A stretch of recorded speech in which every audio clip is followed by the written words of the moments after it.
exercise that goes deep into our shared experience as residents of our common home, the earth, and our duties to one another, as well as our obligation to future generations to preserve and enhance our livability.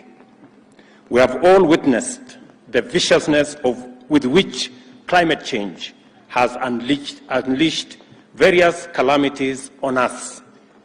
We are all affected by the effects of drought, flooding, unpredictable rainfall patterns, outbreak of diseases, and infestation of pests, including right here in Kajiado.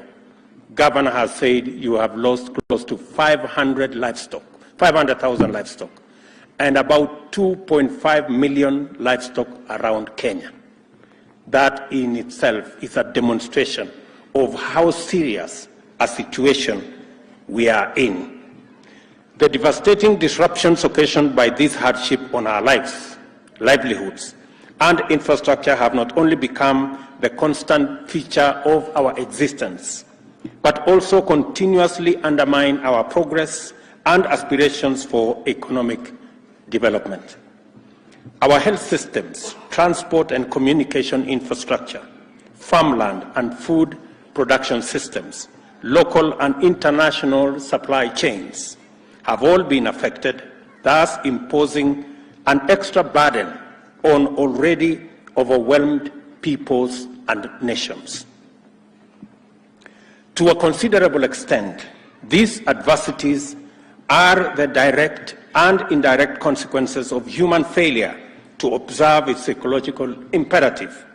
Instead of preserving the integrity of our planet's vital systems to enhance the Earth's livability for all creations, we have embarked on thoughtless exploitation and the insidious pursuit of prosperity in ways that do not take environmental costs into account. Apart from causing oppression, cruel exploitation, and yawning inequality, which consigns billions of people to poverty, marginal universe of limited possibilities, this obvious definition of industry and enterprise has led to climate change, pollution, and loss of diversity. It is time for civilization to reconfigure its most fundamental values and principles in our time. It is time for humanity to step up and live up to its most basic mandate, and that is to protect life on Earth, the integrity of our planet's vital systems, and make the world more, not less, livable.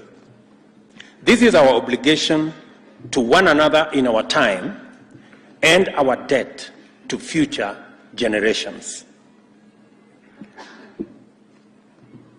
Our gathering here today, therefore, is part of our commitment to secure our common future, to enhance harmony between humanity and the planet, Kenyans and their environment. Our government's commitment to achieve a cleaner and safer environment is going to be actualized through the intentional placement of environmental conservation and landscape restoration at the center of our socio-economic transformation agenda. To many, our commitments to global efforts to reduce greenhouse gas emissions, halt and reverse deforestation, biodiversity loss, and land degradation may seem ambitious. These commitments are not only consistent with our constitutional obligations and the strategic objectives of our development agenda, our national position of global leadership in environmental protection and sustainable development, but they are also expressions of Kenya's commitment to multilateralism. Article 42 of the Constitution commits the government to discharge the obligation invested in it by citizens' fundamental rights to live in a clean and healthy environment and to have it protected for the benefit of the present and future generations by implementing the mandate set out in Article 69 of the same Constitution. I invite you to note our collective obligation under Article 69(2) to cooperate with state organs and other persons to conserve the environment and ensure ecologically sustainable development and use of natural resources. It is a moment of unity, of purpose, and collective action directed at the most important good. The Kenya National Vision 2030, as well as the Constitution, mandates us to maintain at least 10% of our national tree cover. Under the United Nations Climate Convention, we have committed to restore and conserve all forests and to reduce greenhouse gas emissions. We are also committed to restore 5.1 million hectares of deforested and degraded landscape under the Africa Landscape Restoration Initiative. As a member of the High Ambition Coalition for Nature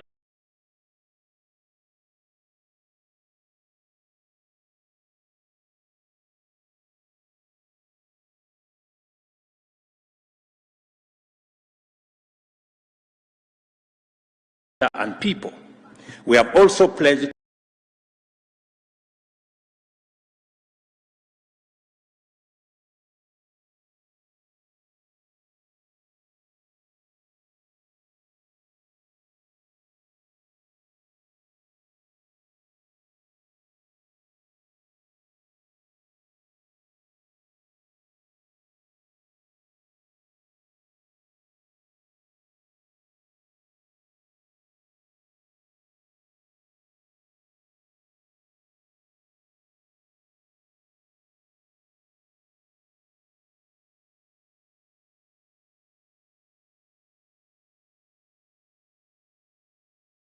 enhance the resilience of communities to climate change. Their potential to serve as carbon sinks offer tremendous climate change mitigation capabilities. The urgency of our ecological imperative is graphically captured in stark statistics. 70% of Kenya's livestock and 90% of our wild game inhabit our rangelands. At the same time, over 90% of the country's landscape are regrettably undergoing one form of degradation or another. Of these endangered landscapes, 61% face high-intensity degradation, while 27% are under severe degradation. Trees make up the forests and rangelands that offer tremendous possibilities to heal the earth, return our development agenda to a sustainable trajectory, and save ourselves from climate catastrophe. Planting a tree is therefore the first and most critical step in our journey towards ecological restoration, resilience enhancement, and sustainable development. Planting a tree should be the most urgent task for each one of us today and every other day. Planting trees has to be the project of the highest importance every day throughout the rainy season and for the rest of our lives. To change the world today, plant a tree, then do it again and again and again. There is no need to stop because there will never be a time in our life when trees do not make sense or matter. Again, there will be no reason to stop because the government of Kenya has launched a program to distribute 1,000 tons of seeds to 18 seed centers established by the Kenya Forest Research Institute throughout the country. The centers will produce 15 billion seedlings between now and the year 2032. The seedlings will be grown on 10.6 million hectares of degraded forest and rangelands. This will take our total national tree cover beyond 30%, surpassing all our present obligations and placing us firmly on course to restoring ecological integrity. Today, therefore, I am here to rally the entire government, both national and county, our communities, the private sector, our development partners, philanthropies, non-governmental organizations, educational and religious institutions to mobilize the people of Kenya to participate in this noble endeavor.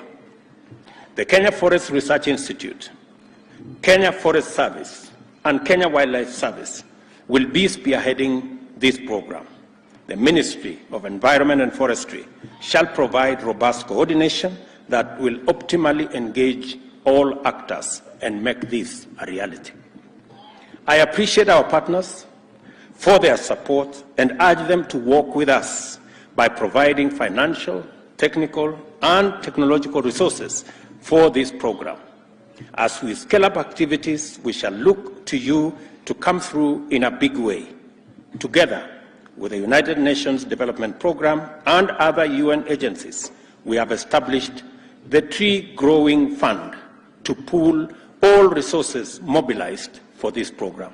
I look forward to commitments being made by our private sector, individuals, business people, our development partners towards this Tree Growing Fund to provide the resources for us to implement this global initiative of making sure that we have a better world to live in. The Special Presidential Program on the Accelerated Restoration of Forests and Rangelands also provides opportunities for the participation of youth and women in the tree growing campaigns. Over the next 10 years, 320,000 direct jobs will be created in seedling production, tree planting and maintenance, thinning and pruning, maintenance of forest roads and fire breaks, community scouts, forest rangers, and foresters.